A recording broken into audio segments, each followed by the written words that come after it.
오늘 하나님 말씀은 열왕기하 18장 1절부터 8절까지의 말씀입니다. 다 같이 일어나셔서 교독하시겠습니다.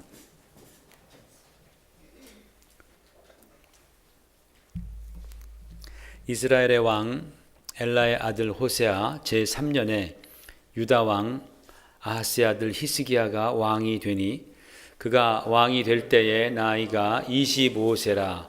예루살렘에서 29년간 다스리니라. 그의 어머니의 이름은 아비요 스가랴의 딸이더라. 히스기야가 그 조상 다윗의 모든 행위와 같이 여호와께서 보시기에 정직하게 행하여 그가 여러 산당들을 제거하며 주상들을 깨뜨리며 아세라 목상을 찍으며 모세가 만들었던 놋뱀을 이스라엘 자손이 이때까지 향하여 분향함으로 그것을 부수고 느후스단이라 일컬었더라. 히스기야가 이스라엘 하나님 여호와를 의지하였는데 그의 전후 유다 여러 왕 중에 그러한 자가 없었으니 곧 그가 여호와께 연합하여 그에게서 떠나지 아니하고 여호와께서 모세에게 명령하신 계명을 지켰더라. 여호와께서 그와 함께 하심에 그가 어디로 가든지 형통하였더라.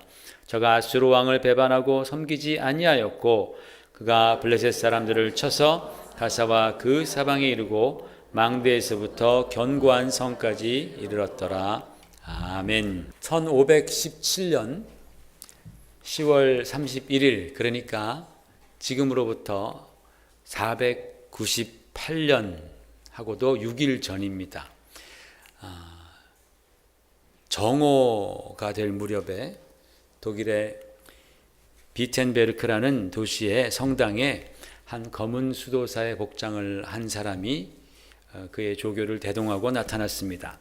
그리고 그 수도사는 그 성문에다가 성당 문에다가 95개 조항이 빼곡히 적힌 종이를 게시했습니다.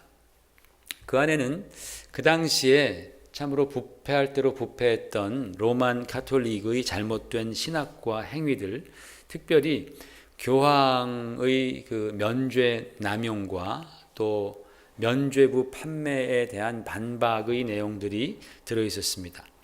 이 수도사가 바로 세계를 변화시킨 종교 개혁을 일으킨 마틴 루터입니다.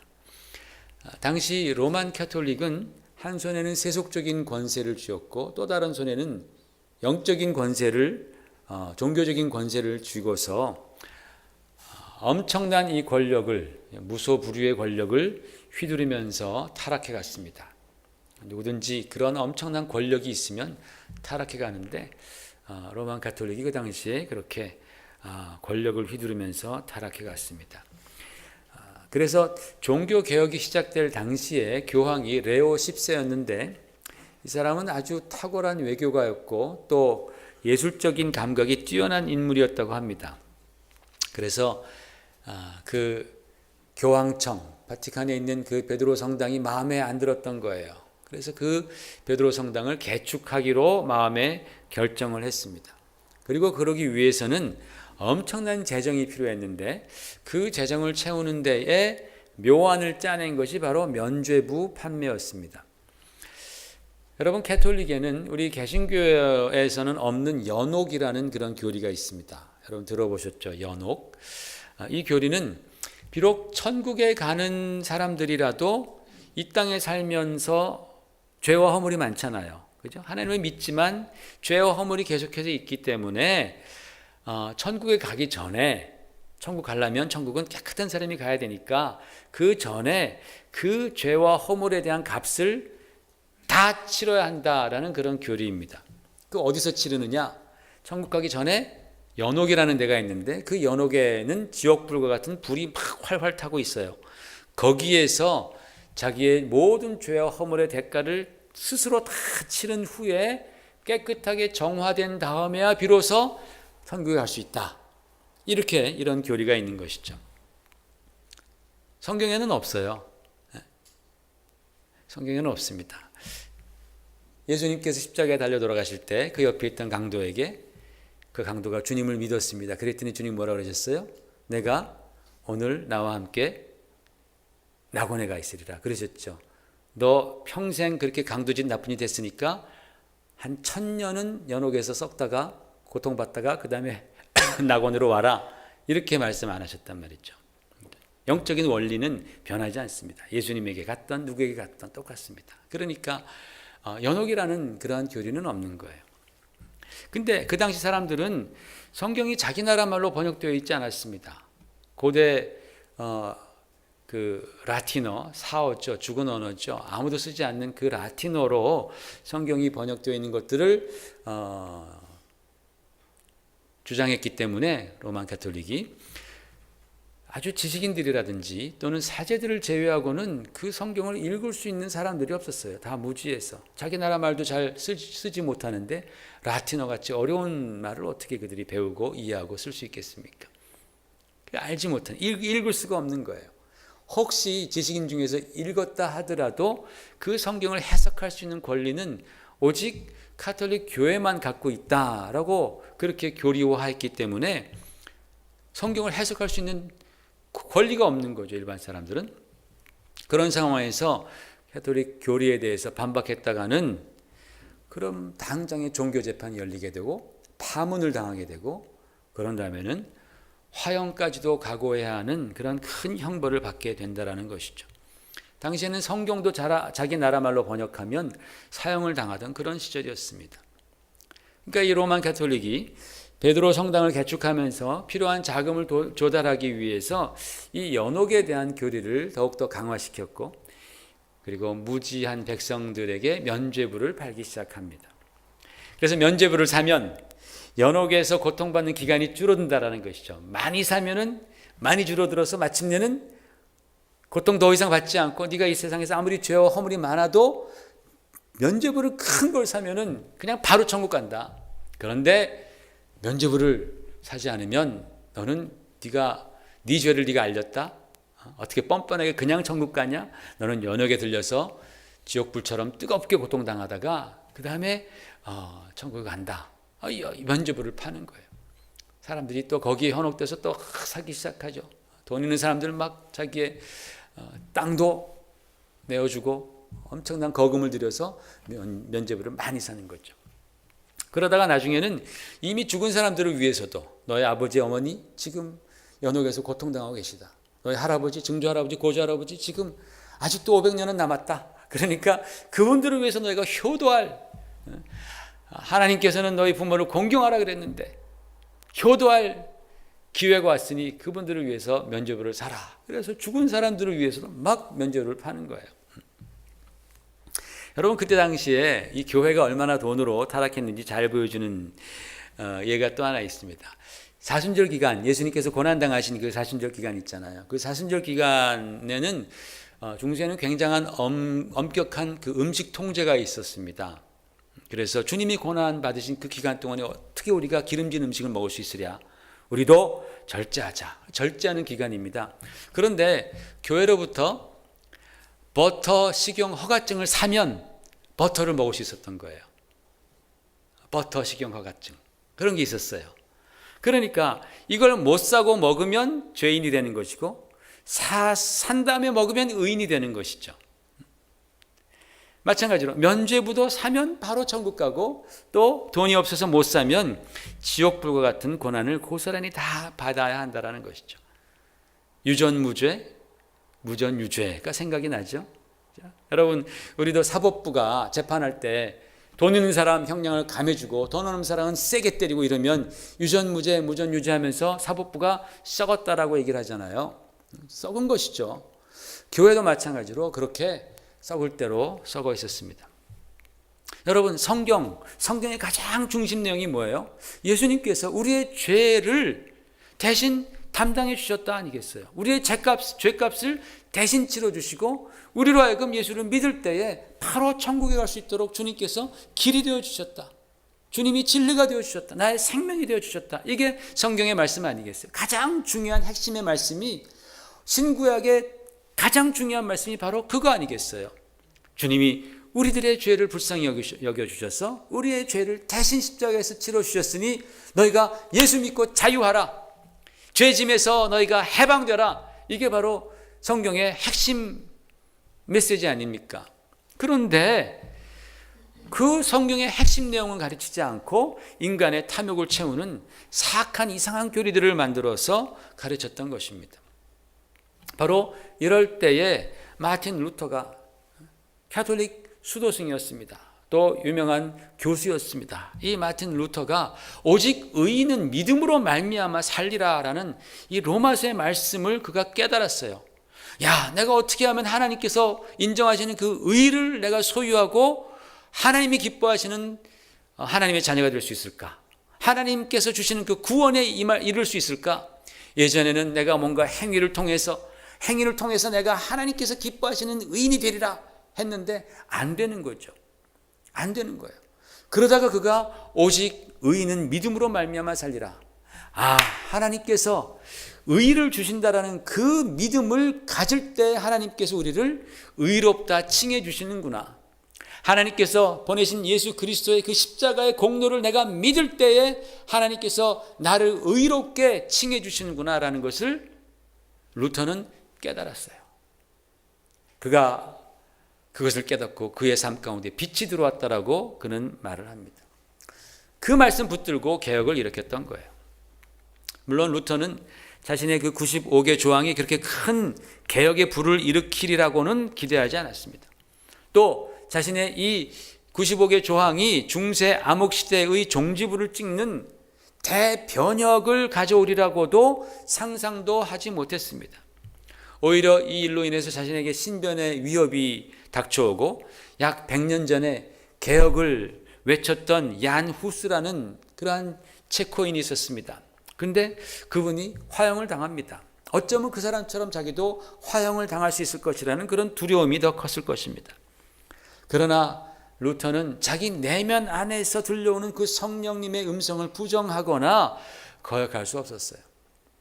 마침내 그는 용기 있는 결단을 통해서 이 95개 조항의 반박문을 지금부터 약 500년 전에 계시했던 것입니다. 여러분은 아마 이 말씀들을 여러 번 들었을 것입니다.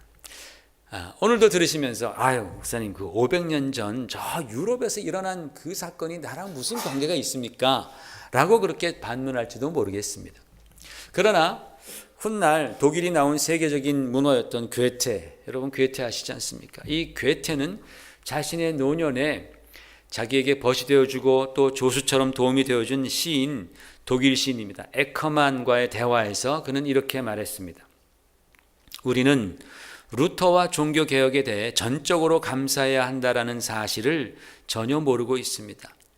우리는 정신적 편협함의 사슬에서 자유케 되었고 우리의 근원으로 되돌아갈 수 있게 되었으며 기독교라는 그 순수함 속에서 모든 역사와 문화를 이해할 수 있는 능력을 갖게 되었습니다.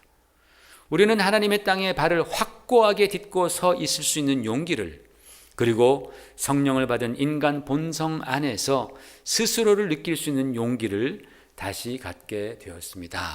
그렇게 말을 했어요. 괴테가 천재 아닙니까? 그렇죠? 이 사람이 바로 이 200년이 지난 후에 마틴 루터에 대해서 우리가 너무 잊어버리고 있다. 이분이 한 이 종교개혁이 얼마나 큰 것인지 우리는 잊고 있다. 사실은 그 종교개혁으로 말미암아 세계사가 바뀌죠. 세계 역사가 바뀝니다. 우리가 지금 누리고 있는 이런 그 자유와 인간의 존엄성과 이런 모든 것들이 다 사실은 그 종교개혁에서부터 발산한 것이죠. 그래서 우리가 하나님 앞에서 자유자로서 평등하게 하나님을 바라보며 설 수 있는 그런 엄청난 유산을 남겨놓은 것이 바로 이 종교개혁입니다. 오늘 우리가 읽은 본문 말씀을 보니까 이스라엘의 역사 중에서도 개혁이 있었습니다. 바로 그 유명한 히스기야 왕 시대의 개혁입니다. 성경에 보면은 다윗 왕 이후에 평생 동안 하나님을 따라서 하나님께 순종하면서 살아간 왕이 몇 명이 안 돼요. 이스라엘의 왕 중에서 몇 명 안 됩니다. 다 권력을 잡으면 다 타락하는 겁니다. 그런데 그럼에도 불구하고 하나님을 사랑하고 하나님 앞에서 온전하게 신앙생활하면서 살아갔던 왕들이 몇 명 안 되는데 그 중에 한 사람이 바로 히스기야입니다. 굉장한 왕입니다. 오늘 말씀에 보면요, 히스기야가 유다 왕이 될 때에 북왕국 이스라엘에는 호세아라는 사람이 왕으로 통치한 지 이미 3년이 되었다라고 말합니다. 갑자기 여러분 복잡해지죠. 조금 복잡합니다. 여러분 한번 보시기 바랍니다. 여러분이 잘 아시다시피 이스라엘은요, 다윗과 솔로몬 때에는 단일 왕조였었습니다. 한 나라였었습니다. 그런데 솔로몬이 죽고 나서 북왕국 이스라엘과 남왕국 유다로 그렇게 나뉘게 되었습니다. 그래서 이 남왕국, 여기 주다라고 써 있지 않습니까? 남왕국은 예루살렘을 가지고 있었어요. 이 남왕국은 다윗의 왕조로 계속해서 끝까지 진행됩니다. 반면에 이스라엘, 저 북왕국 이스라엘은 왕조가 계속 변하는 거예요. 쿠데타가 계속 일어나는 거예요. 막 일어나면서 막 유혈 폭동도 일어나고 하면서 왕들이 많이 바뀌고, 그래서 남왕조 유다는 다윗 왕의 전통과 그리고 하나님을 믿는 신앙을 계승합니다. 왜? 예루살렘에 성전이 있었기 때문에. 전통을 계승하는 그런 나라예요. 반면에 저 이스라엘, 북왕국 이스라엘은 이방들과 섞여서 이방신들을 많이 받아들이죠. 그래서 혼합 종교 양상을 띠게 됩니다. 거기에 북왕국 이스라엘을 통치했던 호세아 왕입니다. 그 호세아 왕이 3년을 통치했을 때 남왕국에서 히스기야라는 사람이 왕이 되었다라는 말입니다. 저 북왕국의 호세아 왕은요, 그 북왕국의 그 선왕들처럼 하나님 보시기에 악을 행했습니다. 하나님 보시기에 아주 악을 행하면서 하나님을 떠나 살았습니다. 그 당시에 아시리아라는 아주 거대한 강대국이 출현해서 나라의 정세가 아주 어두워지고 있었음에도 불구하고 이 호세아 왕은 하나님께 등을 돌린 채 그렇게 정치를 했습니다. 그렇게 3년 동안 정치를 했을 때에 남왕국에서는 히스기야가 25세라는 젊은 나이에 왕위에 즉위했습니다. 그런데 여러분, 이 젊은 히스기야가 왕위에 오르자마자 아주 다급하게 시작한 것이 무엇이었는가? 성경은 말씀하기를 개혁이었다라고 말하는 거예요. 개혁. 사회적인 개혁 또는 뭐 정치적인 개혁 이런 게 아닙니다. 하나님께로 돌아가자라는 개혁, 즉 종교 개혁을 그가 단행했습니다. 이 히스기야 왕이요, 얼마나 열심으로 하나님께 돌아가려고 했던지 5절에 보니까 이렇게 말씀합니다. 같이 읽어보십시다. 히스기야가 이스라엘 하나님 여호와를 의지하였는데 그의 전후 유다 여러 왕 중에 그러한 자가 없었으니 곧 그가 여호와께 연합하여 그에게서 떠나지 아니하고 여호와께서 모세에게 명령하신 계명을 지켰더라. 그렇게 기록합니다. 얼마나 히스기야가 열심을 냈으면 유다 여러 왕 중에 그러한 자가 없었다라고 말하는 거예요. 오늘 이 열왕기 하에는 히스기야가 단행한 종교 개혁에 관해서 길게 나와 있지 않습니다. 그러나 같은 내용이 기록되어 있는 역대하 29장 이하에 쭉 보면은 상세하게 기록이 되어 있습니다. 그거를 상세하게 말씀드리기는 좀 힘들고 간단하게 어떤 부분에서 개혁이 이루어졌는지 그걸 몇 가지로 추려서 요약해 보면 이렇습니다. 첫 번째로는 그 당시에 이 예루살렘 성전이 버려지다시피 했어요. 그렇게 소홀히 했던 그 성전, 더러워진 그 성전을 다시 정화합니다. 그리고 다시 거기서 예배와 제사가 시작되는 개혁이 일어났습니다. 두 번째로는 하나님을 섬기라고 구별했던 레위인들과 제사장들이 많았었는데 그들이 다 자기 직분을 감당하지 않고 있었던 거예요. 그런데 이 개혁을 통해서 그들이 다시 자기의 직분을 회복하고 다시 하나님을 섬길 수 있도록 그렇게 되었다라는 것이죠. 세 번째로는 유월절이 다시 지켜지기 시작했습니다. 유월절은 이따 좀 더 다시 말씀드리겠지만 어린 양의 피로 말미암아 애굽에서 이스라엘 백성들이 탈출하면서 제정된 절기, 하나님의 절기가 곧 유월절입니다. 이 유월절이 다시 지켜지게 되었다라고 성경은 말했습니다. 네 번째로 백성들이 11조를 시작했다라는 거예요. 11조를 드리기 시작하여서 성전을 보수하고 또 성전에서 하나님의 일을 맡는 사람들이 계속해서 그 하나님 섬김을 할 수 있도록 그렇게 풍성한 11조가 드려지기 시작하였습니다. 다섯 번째로 각종 우상과 신상들이 다 제거되었고 산당들과 이방 제단들이 다 제거되었습니다. 정화된 것이죠. 그리고 마지막으로 하나님의 말씀에 따라서 찬양과 감사의 제사가 회복되었다라는 것이죠. 그런데 이 전체를 다시 한번 한마디로 더 요약을 하면 오늘 5절에 말씀한 것처럼 여호와께 연합입니다. 하나님께 돌아가는 거예요. 하나님께 연합하는 겁니다. 그 연합이라는 그 말씀에 사용된 그 히브리 단어가 다바크라는, 지난주에도 말씀드렸죠. stick to, 하나님께 막 꼭 껌딱지처럼 붙어 있는 거, 하나님께 확 연합하는 그 연합을 위해서 지금 개혁을 단행했다라는 것이죠. 그러니까 지금 히스기야 왕이 개혁을 하는 데 있어서 그 목적이 다른 데 있었지 않았습니다. 좀 더 백성들이 잘 살게 할까? 좀 더 우리가 다른 나라와 좀 더 좋은 어떤 그 외교 관계를 맺을 수 있을까? 이런 것에 사회 정화를 할까? 이런 것의 개혁이 아니라 오직 우리가 어떻게 하면 더 정말 하나님께 붙어 있을까? 우리가 어떻게 하면 더 하나님과 연합할까? 이것을 목적에 두고 그는 개혁을 시작하였고, 자신이 통치하는 29년의 기간 동안 그는 계속해서 이 개혁 정책을 펴나갔던 아주 하나님께서 기뻐하시는 왕이 바로 이 히스기야였습니다. 그런데 여러분, 이 말을 우리가 한 번만 뒤집어서 생각해 보면 어떻습니까?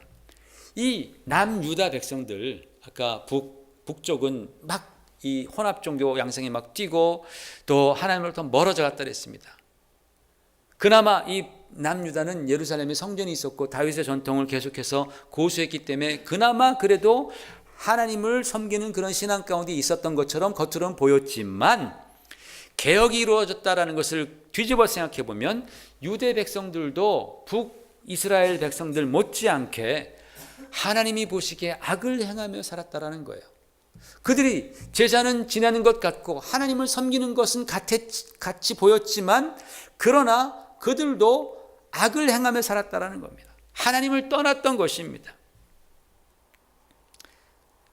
단적인 예가 이스라엘 백성들에게, 여러분, 유월절은 국가의 상징적인 절기입니다. 그 민족에 있어서 굉장한 상징성을 갖고 있는 절기입니다. 종교력으로 첫 달을, 그 유월절이 있는 달을 첫 달로 삼을 만큼 유월절은 그들에게 아주 중요하고 상징적인 의미가 있습니다. 자신들을 영적인 또는 국가적인 아이덴티티를 갖게 한 절기가 바로 이 유월절이죠.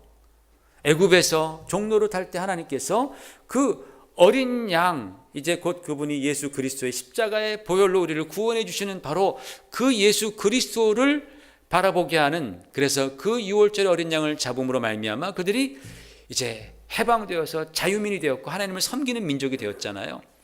하나님께서는 너희가 유월절을 기억하라고 말씀하십니다. 그런데 남유다에서조차도 이 유월절을 언젠가부터 폐기해버리고 지키지 않았던 것입니다. 이 말은 뭐냐면요, 이 유다 백성들도 자신을 구원해 주신 하나님을 잊어버렸다라는 것입니다. 자신들을 하나님을 섬기는 나라와 민족으로 선택해 주신 그 하나님을 완전히 잊고 살았다라는 의미입니다. 그저 완전히 세속적으로 다 흘러간 것입니다. 그래서 각 마을마다 아세라 목상이 있고 바알 신상이 있고 또 산당들이 있고 그런 것들이 쭉 늘어섰던 거예요. 그러니까 개혁하면서 그런 것들을 다 때려 부수죠. 그러니까 남왕국 유다에도 그들이 하나님을 믿는다라고 자처하고 있었지만 그들 가운데 이렇게 하나님께서 싫어하시는 일들이 계속해서 되었고 자기를 구원해 주시고 자기를 선택해 주신 그 하나님을 잊고 살고 있었다라는 그 사실입니다. 여러분, 그 당시에 북왕국 이스라엘이 아주 잘 살았던 나라입니다. 그런 식으로 하나님을 버리면서 경제가 막 부흥하니까 더 하나님을 버리게 되죠. 잘 사는 거, 경제가 부흥하면 하나님 버린다고 지난주에 말씀드렸잖아요. 그렇죠? 그래서 북왕국의 아합 왕조 이후에는 굉장히 북이스라엘이 잘 사는 나라가 되었습니다. 남쪽은 좀 못 사는, 유다 왕국은 좀 못 살았어요. 거기에 비하면. 그러니까 못 사는 사람들은 항상 잘 사는 사람들을 동경하잖아요. 그 사람들의 문화를 흉내내잖아요. 그죠? 그 사람이 하는 건 나쁜 것도 다 흉내내면서 자기도 잘 사는 것처럼 그렇게 느껴지려고, 그게 사람의 심리잖아요. 그들이 그랬다라는 거예요. 하나님을 떠나면서 세속화되면서 북왕국 사람들을 흉내내면서 거기에 왔던 모든 그 우상들을 다 수입해서 같이 섬기는 거예요. 가증하게 하나님 앞에 우상을 두었던 것입니다. 여러분, 북이스라엘이나 남유다 모두가 다 하나님께서 하나님의 뜻이 계셔서 택하신 백성들입니다. 하나님의 말씀을 주시고 그 말씀을 따르게 하면서 주의 영광을 위해서 살라고 구별해 놓으신 백성들입니다. 그런데 그들은 그런 하나님의 은혜와 뜻은 생각하지도 않고 그저 세상적인 의미에서만 우리 한번 잘 살아봅시다. 한번 멋지게 살아봅시다. 우리 한번 잘 살아보자. 이것만, 이 구호만 외치면서 점점 하나님을 떠나갔다라는 거예요. 점점 타락해 갔다라는 것입니다. 이게 바로 히스기야가 왕이 될 당시의 영적인 상황이었습니다. 그러나 히스기야가 왕이 된 다음에 그는 바로 개혁을 시작했습니다. 북왕국 호세아 왕은요, 그런 히스기야를 보았지만 아마 이렇게 생각한 것 같습니다. 자식, 젊은 나이에 왕이 처음 되더니 잘 모르는구만, 헛일하고 있구만. 왕으로 통치하려면 그게 중요한 게 아니야. 그게 중요한 게 아니고 외교가 중요하고 너 백성들의 마음을 잘 읽고 그들이 좋아하는 것 내버려 둬야 돼. 그래야지 문제가 없어. 그래야지 왕권 유지할 수 있어. 또 적당히 쾌락도 허락해주고 또 우상들 섬기는 거 적당히 허락해줘야지만이, 그래야지만이 나라가 제대로 잘 돌아가. 아마 이렇게 생각했던 것 같아요. 그러나 여러분 잘 들으십시오. 호세아 왕이 통치하던 이 북이스라엘은요, 히스기야 왕이 남유다에서 개혁을 시작한 후에 하나님께로 돌아가고자, 그 하나님과 연합하고자 종교개혁을 단행한 이후 6년 후에 아시리아에 의해서 완전히 함락되고 비참한 최후를 맞게 됩니다. 이 북왕국이 그렇습니다. 그래서 사마리아가 북왕국의 그 수도였거든요. 그 사마리아가 완전히 파괴되고 북왕국 이스라엘 사람들은 막 짐승처럼 이 아시리아 사람들에 의해서 포로로 끌려갑니다. 한번 보십시오. 이게 그 당시의 것들을 역사적으로 부조로 남겨놓은 그런 것들이에요. 뒤에 아시리아 군인이 있고 북왕국 이스라엘 사람들이 저렇게 끌려갑니다. 그 다음 거 보세요. 끌려갈 때 막 입에다가 갈고리를 끼고 혀에다 구멍을 뚫고 때로는 코에다가 갈고리를 끼고 그렇게 끌고 가는 거예요. 막 짐승처럼 대접을 받는 것이죠. 그들 앞에서 그들의 아내와 또 딸들과 누나들은 욕을 보게 되고, 하여튼 처참하게 이스라엘이 그렇게 무너지게 됩니다. 그리고 나서 이 아수르의 왕 산헤립 왕이었는데, 이 산헤립 왕은 남유다도 공격을 합니다. 기왕에 그 먼 곳에서 정보를 왔으니 북유다 멸망시키고 이제 남유다의 예루살렘도 공격을 하는 겁니다. 한 줌도 안 되는 유다입니다. 정말 한 줌도 안 되는 그러한 예루살렘입니다. 그걸 집어삼켜야죠. 그래서 그 산헤립 왕은 자기의 장수였던 랍사게라는 장수를 예루살렘에 보냅니다. 이 랍사게는요, 히스기야와 그 백성들을 능욕하는 말들을 예루살렘 성벽에다 대고 연일 외쳐댑니다. 히스기야야, 네가 믿는 하나님이 너를 구원하실 줄 아느냐. 예루살렘 백성들아, 히스기야 말을 듣지 마라 하면서 너희는 이제 죽을 것이다. 그러나 투항하면 살 것이다. 뭐 이제 이런 아주 정말 능욕스러운 말들을 많이 뱉었습니다. 그런데 이사야서에 보니까 똑같은 상황이 또 기록된 말씀이 나오는데, 하나님께서는 이사야 선지자를 통해서 히스기야에게 이렇게 말씀하십니다. 여러분 같이 읽어보십시다. 여호와께서 그에 대하여 이같이 이르시되, 처녀딸 시온이 너를 멸시하며 조소하였고 딸 예루살렘이 너를 향하여 머리를 흔들었느니라. 내가 회방하며 능욕한 것이 누구에게냐? 내가 소리를 높이며 눈을 높이 들어 향한 것은 누구에게냐? 곧 이스라엘의 거룩하신 이에게니라. 내가 나를 거슬러 분노함과 내 오만함이 내 귀에 들렸으므로 내가 갈고리로 내 코를 꿰며 재갈을 내 입에 물려 너를 오던 길로 돌아가게 하리라 그랬어요. 하나님께서 그걸 들으셨다라는 거예요. 그리고 하나님께서 분노하셨다라는 것입니다. 그래서 하나님께서 바로 너를 그 아수르 군대를 그들이 마치 북왕국 이스라엘 사람들에게 행했던 것처럼 그들을 잡아서 다시 너의 본국으로 돌아가게 하리라. 이런 말씀하신 거예요. 또 계속해서 말씀을 보면요, 그들이 화살 하나도 너에게 쏘지 못하리라. 아수르 군인들이 이스라엘 예루살렘 성벽을 향해서 화살 한 개도 못 쏘게 하리라, 그렇게 말씀하셨습니다. 그런데요, 하나님의 이 말씀, 이 약속의 말씀대로 아수르 군대가 갑자기 예루살렘 포위를 풀고 본국으로 회군하게 됩니다. 성경에서는 하나님의 천사가 그들 안에서 이제 역사에서 18만인가 많은 사람들이 죽었다고 했어요. 갑자기 그들이 포위를 풀고 갔어요. 조금만 함락하면 금방 함락되는 성인데 그들이 회군했습니다. 그리고 사네립 왕은 자기 나라 니느웨에서 가자마자 피살되어 죽습니다. 그렇게 예루살렘이 보존이 되었다라는 거예요. 여러분, 왜 하나님은 북왕국 이스라엘도 같은 선택된 민족인데 그들에게는 이런 약속의 말씀 주시지 않고 그들은 왜 이렇게 보호해 주시지 않았습니까? 반대로 왜 히스기야의 유다는 이런 하나님의 은혜를 받고 하나님의 보호하심을 받았습니까? 그 비결이 어디 있는지 아세요? 바로 히스기야의 개혁에 있다라는 사실이에요. 개혁. 하나님과 연합하려는 정말 그 열정, 그 개혁에 있었다라는 거예요.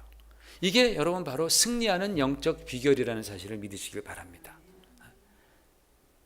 히스기야가 개혁을 하면서 하나님과 온전히 연합하기 위해서 그는 성전을 정화했습니다. 유월절을 다시 지키기 시작했습니다.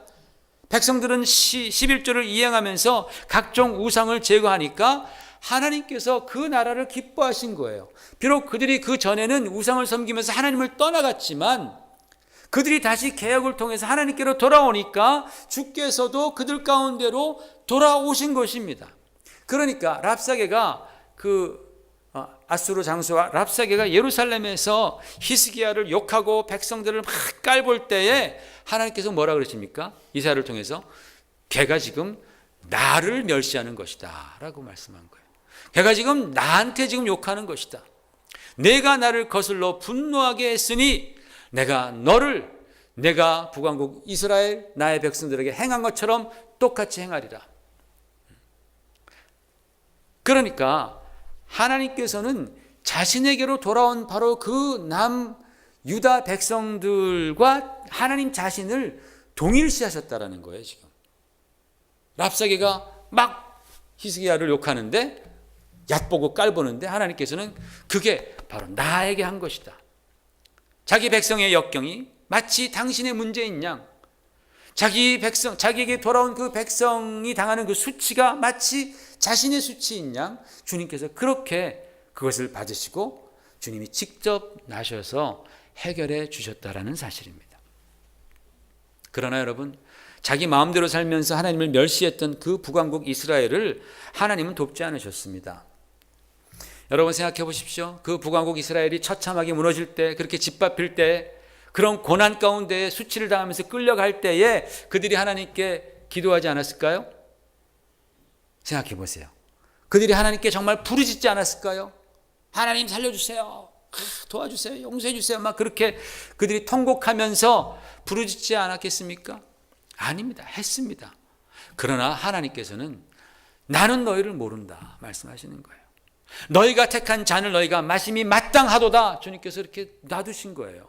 그러니까 그들이 그러한 어려움 가운데서 하나님께 부르짖어도 하나님은 대답하지 않으신 겁니다. 열왕기 하 17장 11절에서 하나님께서는 멸망하는 그 북왕국에게 이렇게 말씀하셨습니다. 같이 읽어보십시다. 그들 앞에서 물리치신 이방 사람같이 그곳 모든 산당에서 분향하며 또 악을 행하여 여호와를 경노케 하였으며 그랬어요. 그들 앞에서 하나님께서 물리치신 이방 사람, 하나님께서 이스라엘 백성들이 하나님을 잘 섬길 수 있도록 가나안 땅에 들어온 다음에 그 이방 사람들을 하나님의 능력으로 물리쳐 주셨습니다. 하나님께 함께 하셨어. 하나님께서 이방 사람들을 물리치셨어요. 하나님 잘 믿고 정말 이 세상에서 하나님의 빛의 자녀, 선택된 백성처럼 잘 살라고 그렇게 하나님께서 이방 백성들을 물리쳐 주셨다고 했습니다. 그런데 지금 이 북왕국 사람들이 이방 사람들 같이 똑같이 됐다라는 거예요. 북왕국 사람들의 하나님의 선택을 받은 그 선민들이 하나님이 물리치신 그 이방인들과 별반 다를 바가 없어졌다라는 거예요. 하나님이 보시니까 그냥 다 똑같아. 원래 하나님의 자녀들은 반짝반짝 빛나야 되는 거 아니겠어요? 우리가 빛이고 소금이니까. 어두운 그 암흑, 그 영적인 그 암흑 같은 이 세상에서 주님의 백성은 빛나야 되는데 보니까 똑같아. 비슷해. 누가 하나님의 자녀인지 구분이 안 가. 이방 사람과 똑같아졌다라는 거예요. 그러니까 뭐예요? 선택의 의미가 없는 거예요. 내가 너희를 선택해줬고 내가 지금까지 너희를 보호해주고 축복해 주셨고 하나님의 말씀으로 인도한다고 선지자를 보냈지만 너희가 그것을 거부하고 듣지 않고 이방과 똑같이 되니 의미가 없다라는 거예요. 아무리 구분해줘도 set apart 시켜도 다시 돌아오는 거예요. 거룩하게 구분해줘도 또다시 세속화되는 거예요. 똑같아요.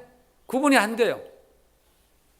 여러분 우리가 신앙생활하면서 좀 그런 모습 아니겠어요? 하나님 보실 때 야 너는 정말 세상에서 빛이구나. 사람들이 볼 때 야 쟤는 정말 다르다. 이런 뭔가 구별된 삶을 살고 있는지 아니면 그냥 뭐 다 똑같아. 뭐 예수 믿으나 안 믿으나 똑같아.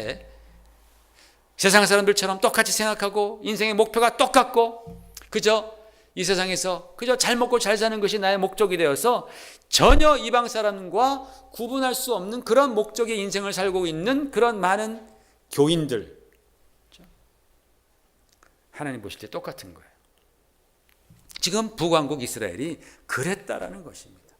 그러니까 그들에게 그런 어려움이 닥쳤을 때 하나님이 듣지 아니하시는 것이죠. 하나님께서 계속해서 그 이스라엘에게 돌아오라 선지자들을 통해서 많이 말씀해 주셨지만 그들은 돌아오지 않았습니다. 세상으로 계속 마음이 돌 같은 마음이 되어서 계속 세상으로 나가다가 마침내는 그렇게 처참한 일을 당한 것이죠.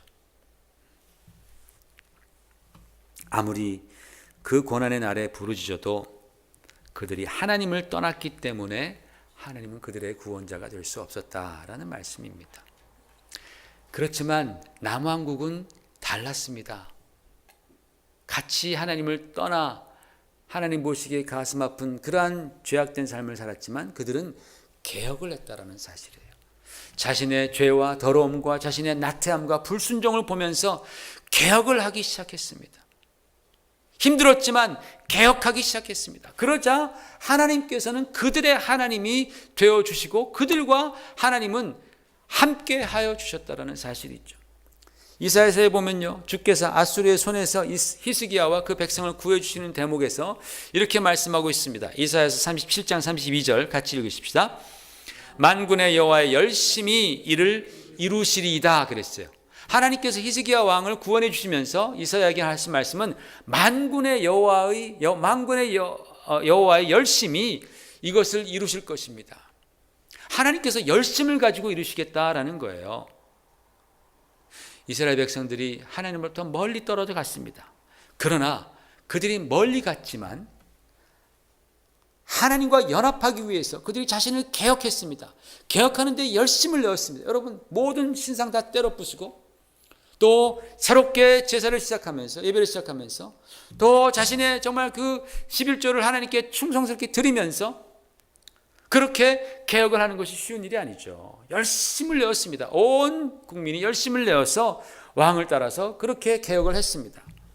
하나님께서 바로 그것을 보신 거예요. 그들의 열심을 보시자 주님께서 그들을 불쌍히 여기시고 긍휼을 베푸시면서 내가 나와 합하려는 그 열심을 내가 보았으니 나도 너희에게 열심을 내어서 너희를 지켜주고 축복해 주겠노라. 바로 이 말씀이에요. 이 말씀. 히스기야의 개혁.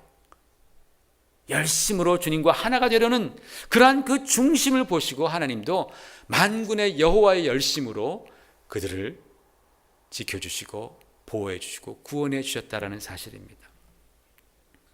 사랑하는 성도 여러분, 약 500년 전에 일어났던 이 종교개혁은 절대로 작은 일이 아니었습니다.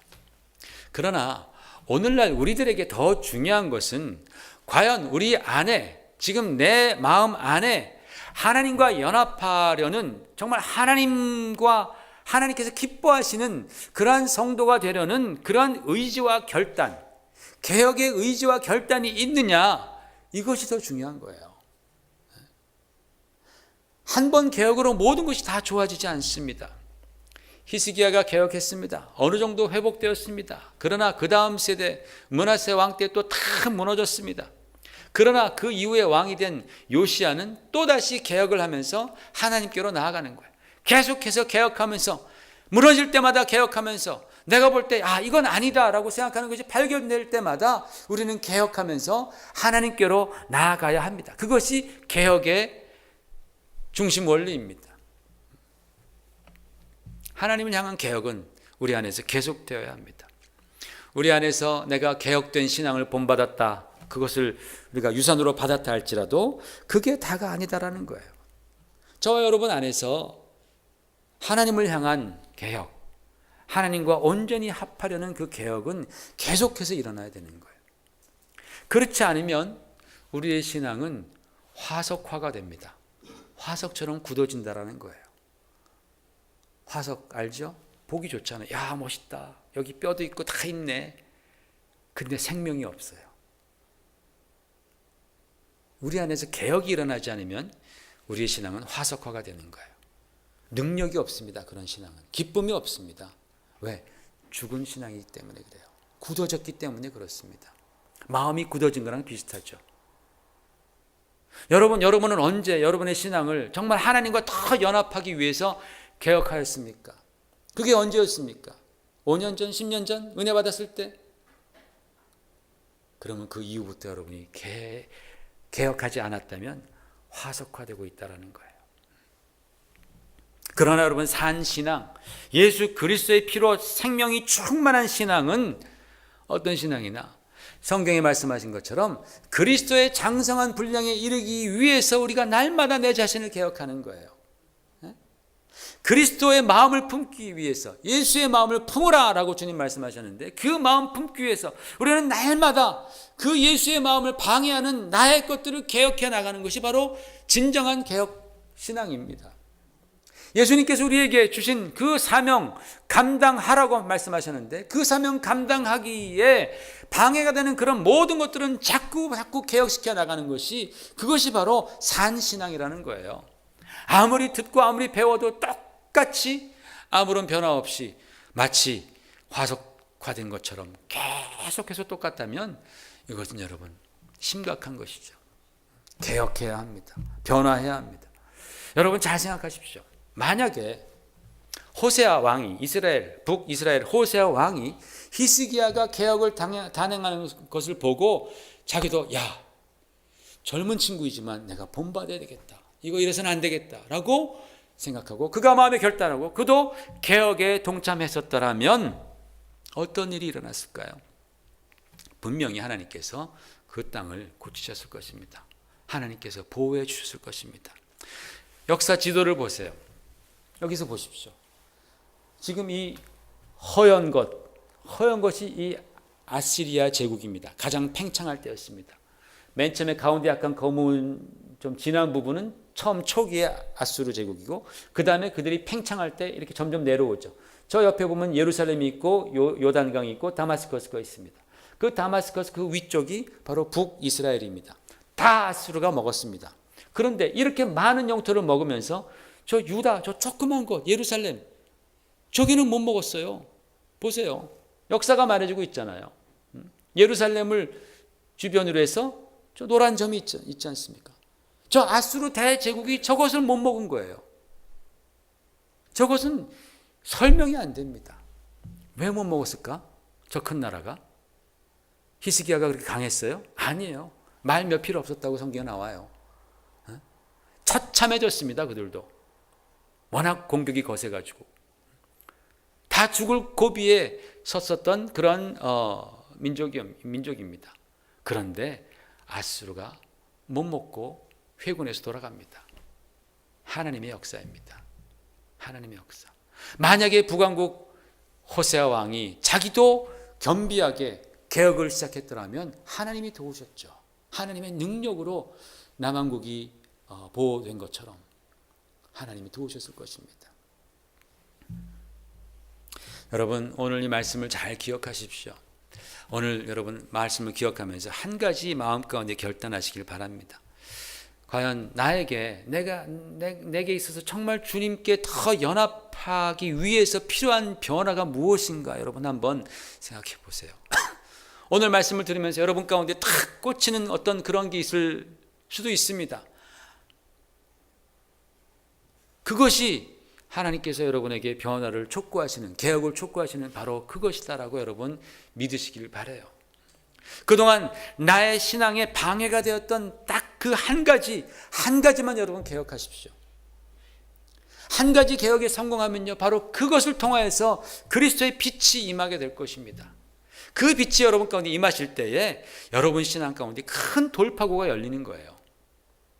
그러므로 여러분 오늘 말씀 듣고, 하나님은 능력 있으십니다. 개혁하는 자를 하나님께서는 자기와 동일시하시고 도와주십니다. 지켜주십니다. 이끌어 주신다라는 사실을 여러분 꼭 기억하시고, 여러분의 신앙이, 우리의 신앙이 화석화되지 아니하도록 예전의 은혜 그거 하나 가지고 살아가는 것이 아니라 오늘도 계속해서 변화할 수 있도록, 개혁될 수 있도록, 그래서 우리 주님께서 사용하시는 그러한 귀한 주님의 자녀들 될 수 있기를 예수 이름으로 축원을 드립니다. 기도하겠습니다.